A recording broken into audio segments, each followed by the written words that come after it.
And without peace treaty, the toll of human suffering will continue to grow.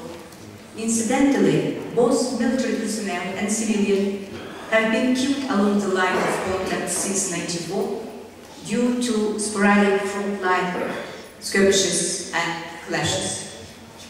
It's also important to emphasize that the situation in the Armenian-Azerbaijani front lines, devoid of any peacekeeping force, has been rather tense since early August 2014, which caused the deaths of over 20 soldiers. Furthermore, a large-scale military exercise conducted by the Armenian military forces in the occupied territories of Azerbaijan, with the involvement of about 47,000 military troops and over 3,000 combat equipment and armament since early November 2014, should be considered as a next step in the escalation of the situation in the front lines. The latest incident concerning the downing of an Armenian military helicopter by the Azerbaijani armed forces with retaliatory fire while it was attacking on the position of Azerbaijani army on November 12 clearly demonstrates that there is a serious security threat in the region, and any incident that occurs along the Armenian-Azerbaijani front line could easily escalate into a new full-fledged war. On the other hand, this incident provides a very good example of irresponsible behavior of the Armenian military forces. They not only illegally intruded into the airspace of Azerbaijan and attacked the position of Azerbaijani armed forces, but also believed that they will not face any unpleasant consequences. Azerbaijan is committed to a peaceful settlement of this conflict.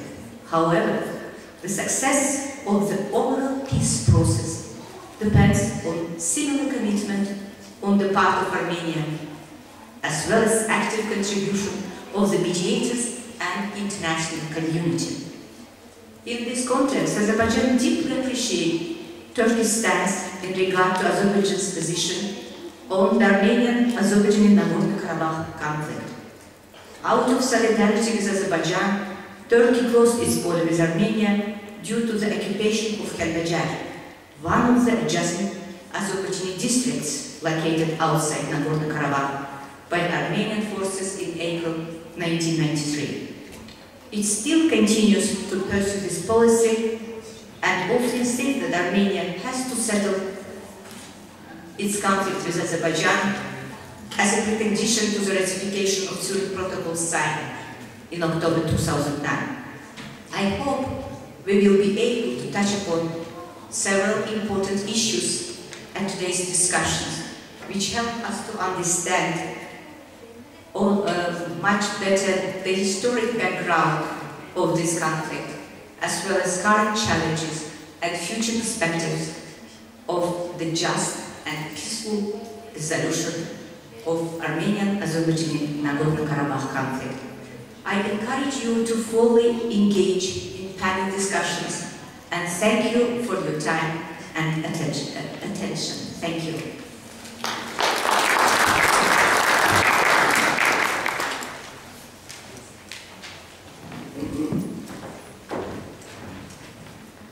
Şimdi açılış konuşmalarını yapmak üzere Avrasya İncelemeleri Merkezi Başkanı Sayın Ali Kılıç'ı kürsüye davet ediyorum.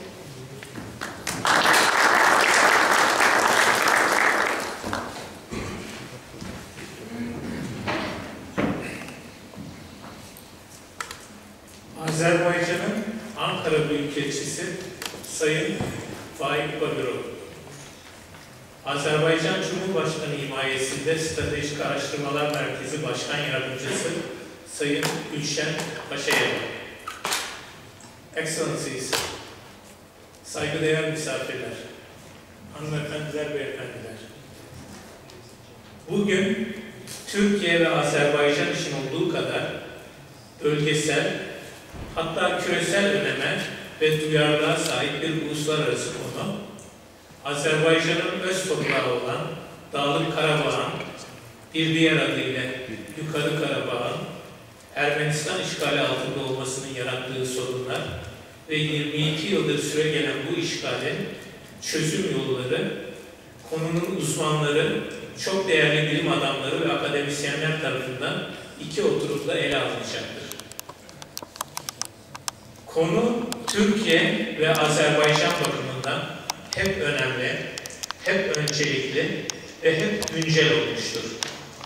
Ancak son dönemde, biraz önce Sayın Paşayevan'ın da belirttiği, hatırlattığı üzere, son dönemde ateşkes hattında cereyan eden ihlallerde artış görülmektedir.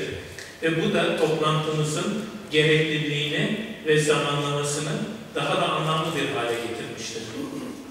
12 Kasım'da Agdam yakınlarında ateşkes hattında Ermenistan'a ait bir askeri helikopterin düşürülmesi, sorunun donmuş olmadığını, hatta kızışmakta olduğunu, dolayısıyla konuya yeni baştan ciddiyetle eğilip somut çözüm adımları atılmasının zorunluluğu hususunda yeni ve ciddi bir uyarı oluşturmuştur.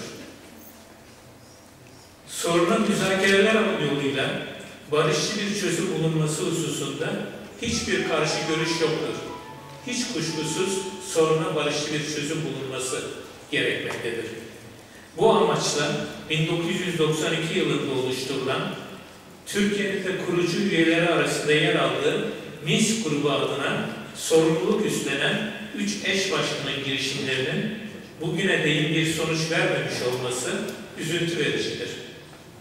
Hatta çatışmanın dondurulması çabalarına verilen öncelikle ateşkes sonrası statükoyu yerleştirmeye çalışan Ermenistan'ın hedef ve çıkarlarına hizmet eden bir konuma düşürmesi de kabul edilebilecek bir gelişme olmamıştır. Bugünkü toplantıda konuyu çeşitli boyutlarıyla ele alabileceğimizi ve değerli konuşmacılarımızın bilgi ve görüşleri ışığında konuyu ve sorunu sadece daha iyi anlamakla kalmayıp iki düşünce kuruluşu, Stratejik Araştırmalar Merkezi ve Avrasya İncelemeler Merkezi'nin düşünce kuruluşu olarak kendilerinden beklenen, bundan sonra nasıl adımlar atılabileceği konusuna da ışık tutulabileceğini ümit ediyorum. Azerbaycan'dan bu toplantı için gelen misafirlerimize ve toplantımızın giriş konuşmasını bir anlamda keynote speaker olarak yapacak olan Jamestown Foundation Başkanı Sayın Glenn Howard'a hoş geldiniz diyorum. Tüm katılımcılara teşekkür ediyor, saygılar sunuyorum.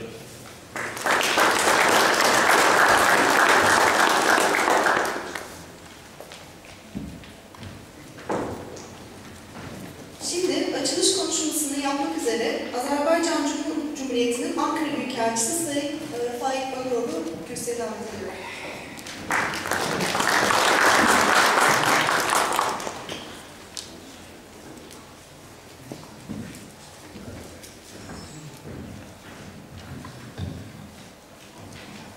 Sayın Başkan, değerli büyükelçiler, hürmetli katılımcılar, değerli basın mensupları, Ermenistan, Azerbaycan DAÐLIK KARABAŞ İHTİLAFI maalesef bölgesel barış ve güvenliğe, aynı zamanda iyi komşuluk ilişkilerine yıllardır tehdit ve engel oluşturmaktadır. Kafkasya bölgesi tarihin bütün dönemlerinde hep ilgi odağı olmuş ve doğal göç akımlarına her zaman açık olmuştur. Bugün baktığımız zaman bu bölgede birçok etnik unsurun ve farklı dillerin bir arada yaşadığını görüyoruz.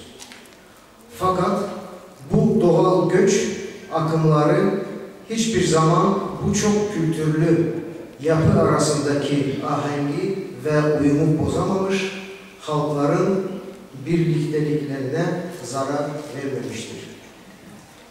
Fakat geçen yüzyılın başlarından itibaren büyük güçlerin sistemli ve planlı bir şekilde bölgesel etnik ve coğrafi yapıyı tek bir unsurun lehine dönüştürmeye çalışmasıyla durum değişmeye maruz kalmış güvenlik sorunları Kafkasya'nın kaderi olmaya başlamıştır.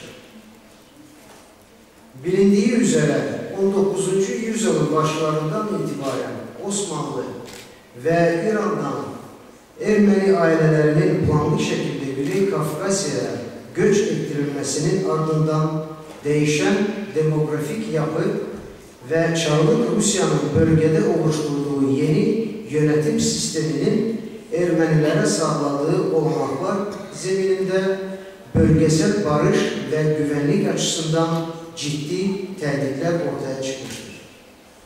Birilerinin bölgesel planlarının aleti olmalarına rağmen siyasi konjonktürü değerlendirmeye çalışan ve Büyük Ermenistan hulyalarına kapılan Ermeni milliyetçileri bugüne kadar süren güvenlik sorunları yaratmışlardır. Hedefleri Azerbaycan, Gürcistan ve Türkiye'nin torbalarının işgal ettirmesiyle monoetnik bir Ermeni Cumhuriyeti'nin yaratmaktadır. Maalesef geçen süre zarfında dış güçlerin de desteğiyle bu yönde bazı önemli kazanımlar elde edebilmişlerdir. Son olarak 20. yüzyılın sonlarında ortaya çıkarılmış DAÐLIK KARABAŞ sorunu aynı zihniyetin sonucudur ve bölgesel güvenlik için en büyük engel oluşturmaktadır.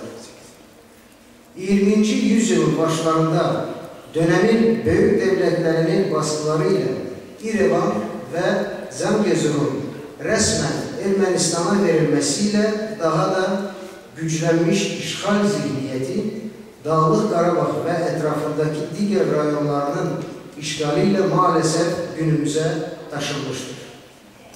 Evet, tarihi Azerbaycan şehri olan İrevan'ın 29 Mayıs 1918 yılında Ermenistan'a başkent olarak verilmek zorunda kalınması çok acı bir gerçektir.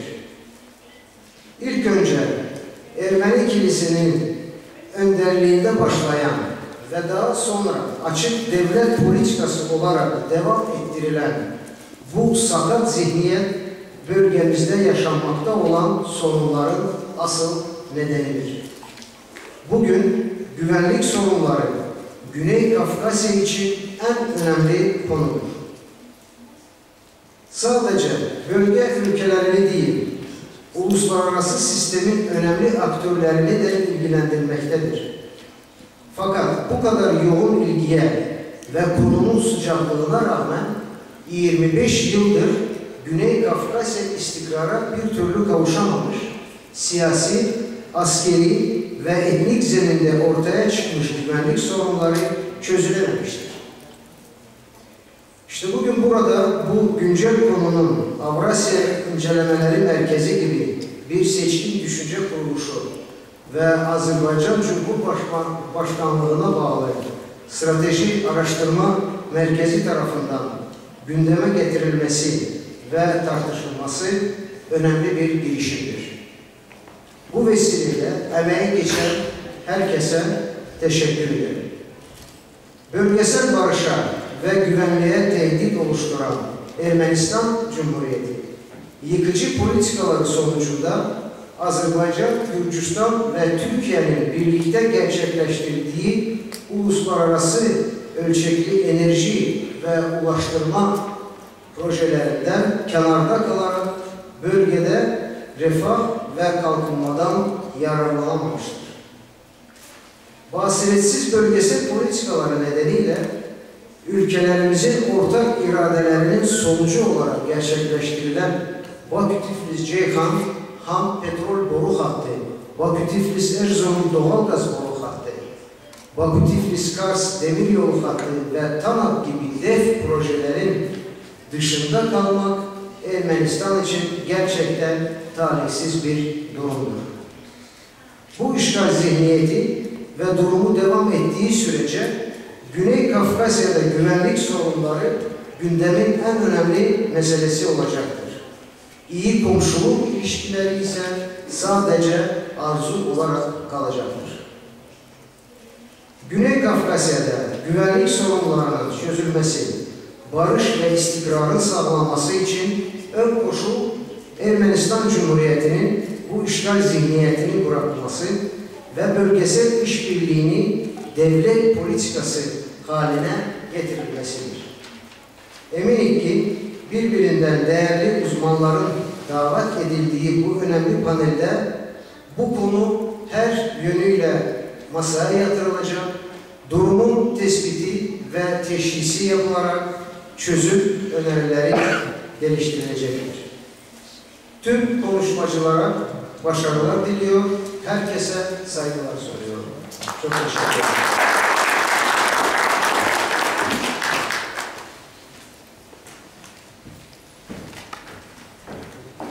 Şimdi açılış konuşmasını yapmak üzere Jamestown Foundation Başkanı Sayın Glenn Howard'ı kürsüye davet ediyorum.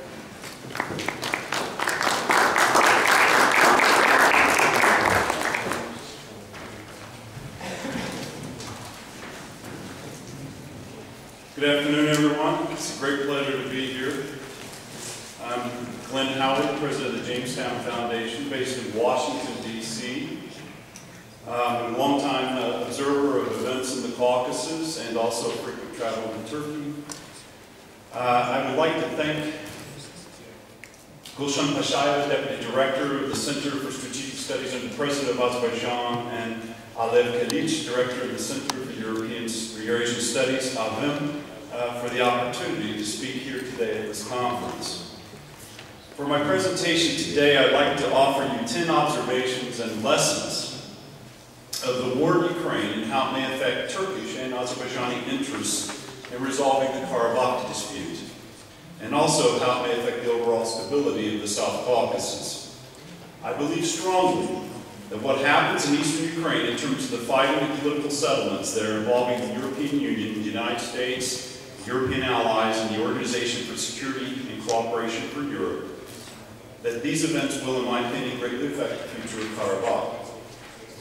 First of all, we need to define what is Karabakh.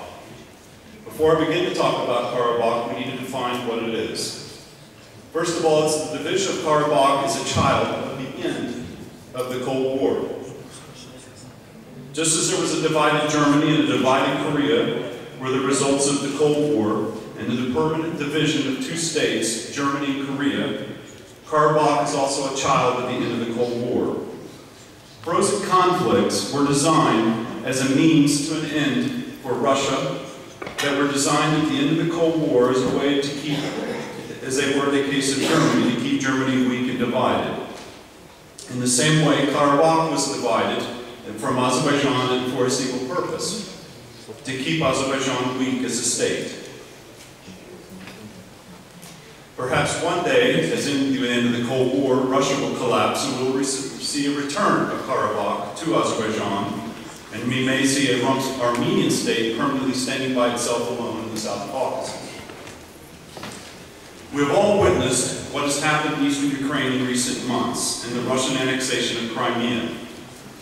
I believe all these events are having a cataclysmic change on the frozen conflicts, and for that reason they will have a major impact on what happens in Karabakh over the next 2 years.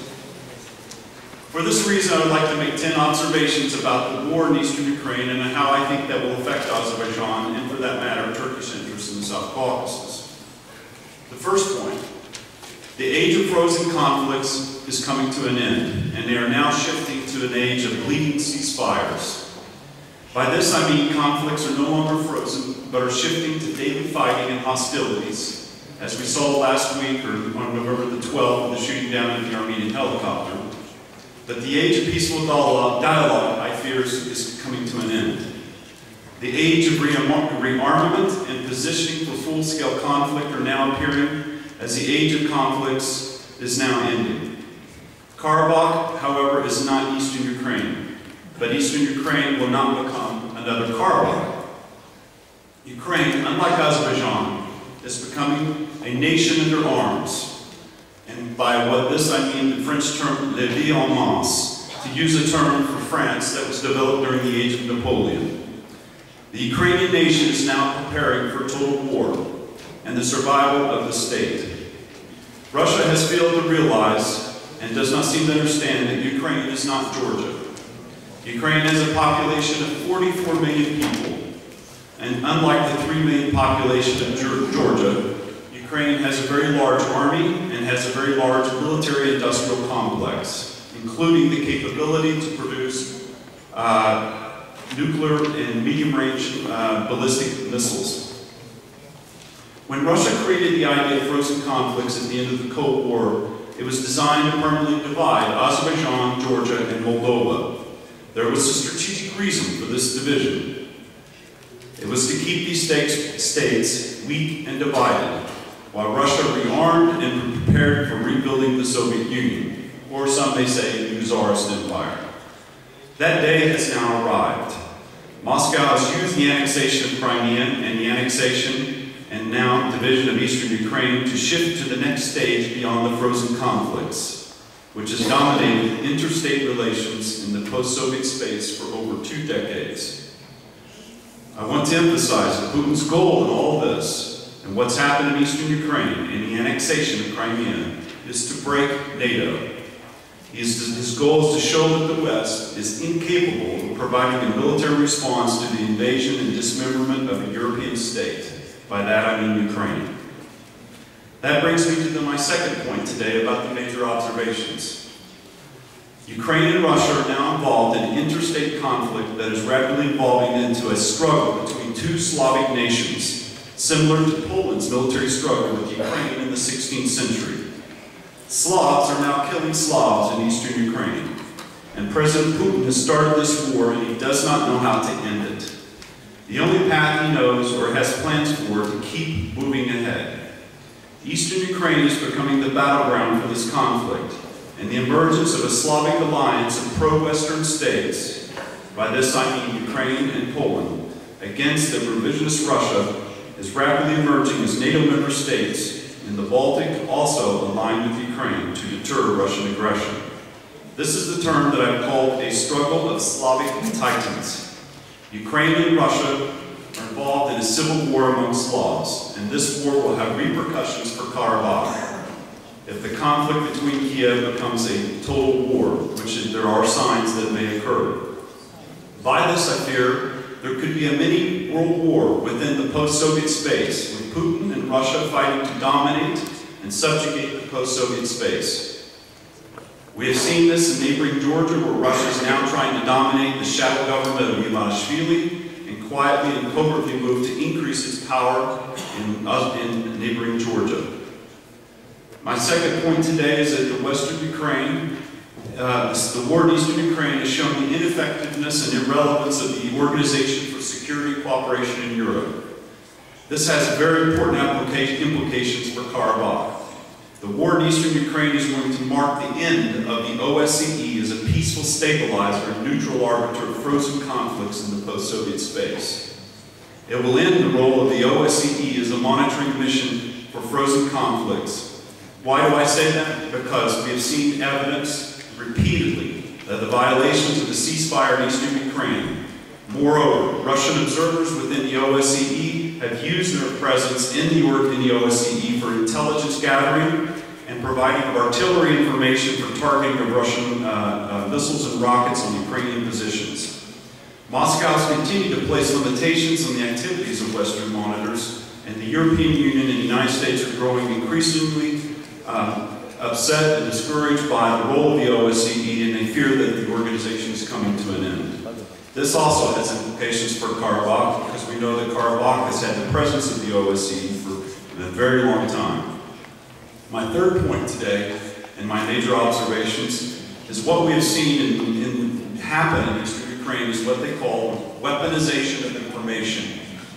Russia has mobilized public opinion in the West against Ukraine using all aspects of the media and this ability to weaponize information. And this is a term described by the U.S. ambassador in Kiev, Ambassador Greg Piat, who used this term. He has used and described it as that the weaponization of information is having a very devastating impact on the war of information in eastern Ukraine, or between Ukraine and Russia. This will also have a devastating impact on Azerbaijan, I fear.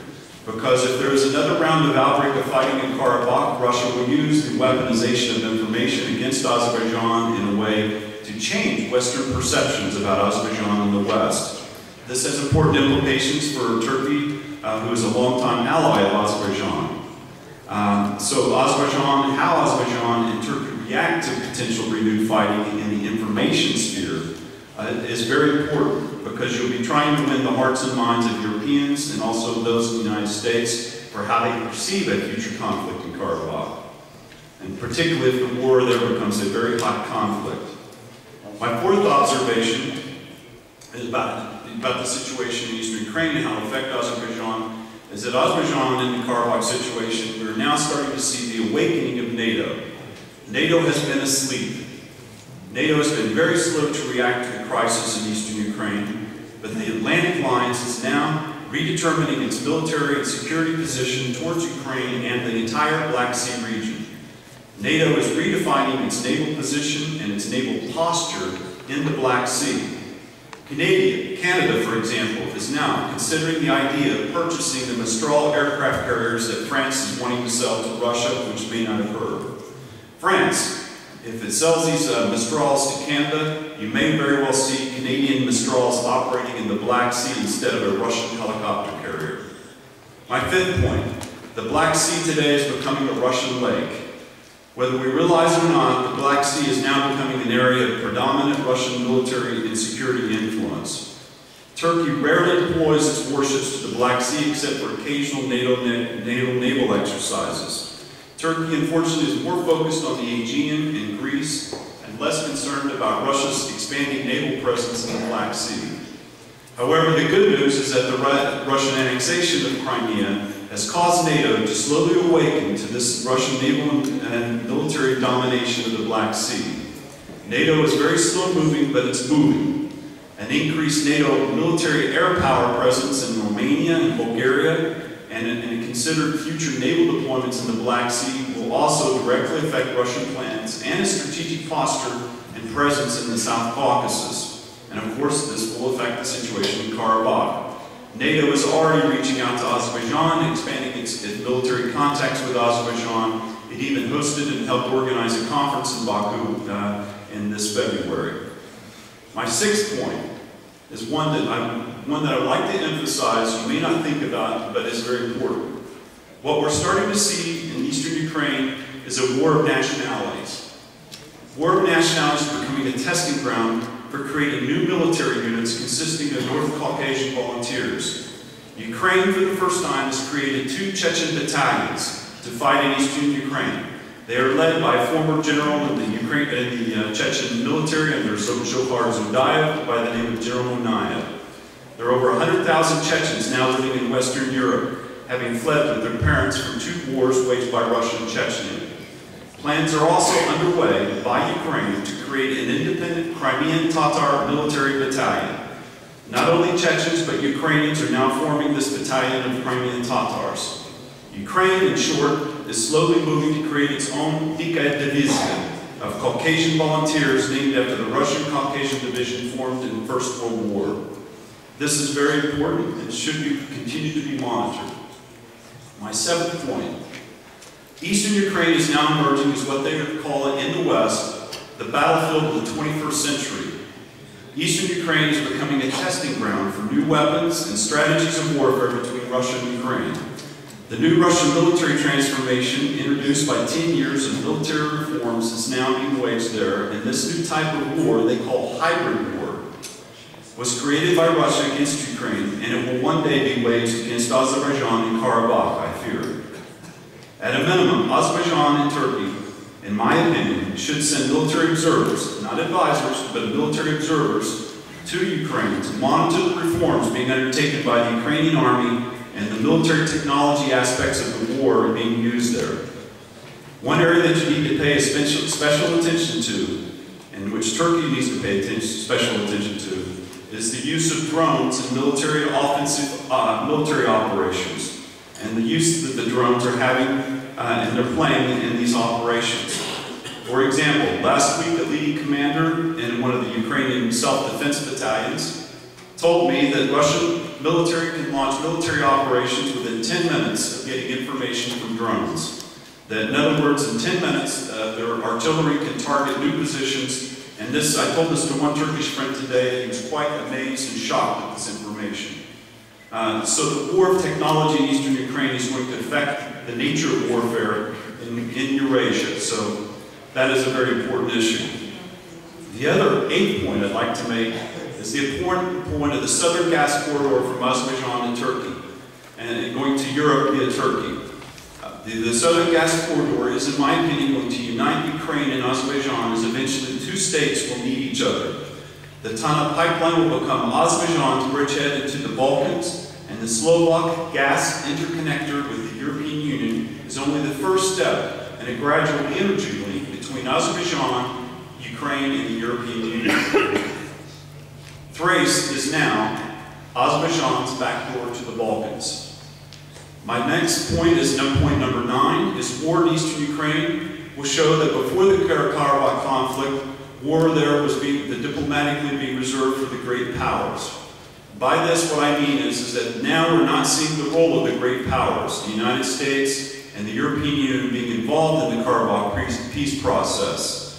In Paris on October 27th, yes, there were talks between Azerbaijan and Armenia that were organized by the Organization for Security and Cooperation with President Hollande. Serge Sarkisian and President Aliyev were also present at those talks. But I very much fear that the talks and negotiation process by the West in Karabakh will not continue, because the West is very much obsessed and focused on the situation and not paying attention to Karabakh. So I think that the war in eastern Ukraine will diminish the role of the great powers, by this the West, in resolving the process of peace in Karabakh. This is what I very much fear about. My last point and final point is that the war in eastern Ukraine, I think, will force Azerbaijan to take a larger and more regional role in the South Caucasus. We are starting to see a weakening of the Georgian state, and Azerbaijan will have to use its influence more in the region, economically and politically, and the same goes for Turkey as well. But as many of you know, Turkey is very now focused on the situation in Syria and the battle with Islamic State and the situation with the refugees.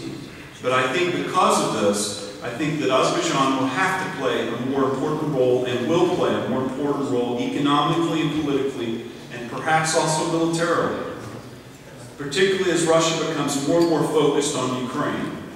I think that Azerbaijan is now, because of its economic progress, it now has 75% of all the investment in the South Caucasus.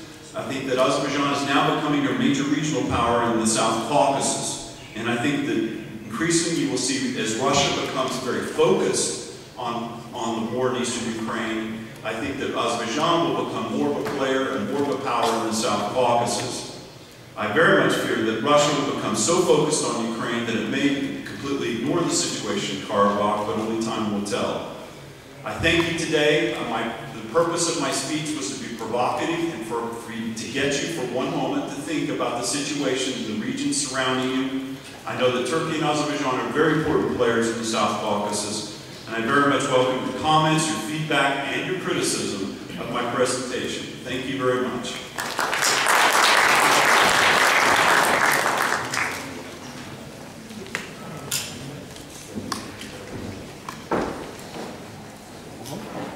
Açılış konuşmalarından dolayı saygıdeğer konuşmacılarımıza teşekkür ederiz.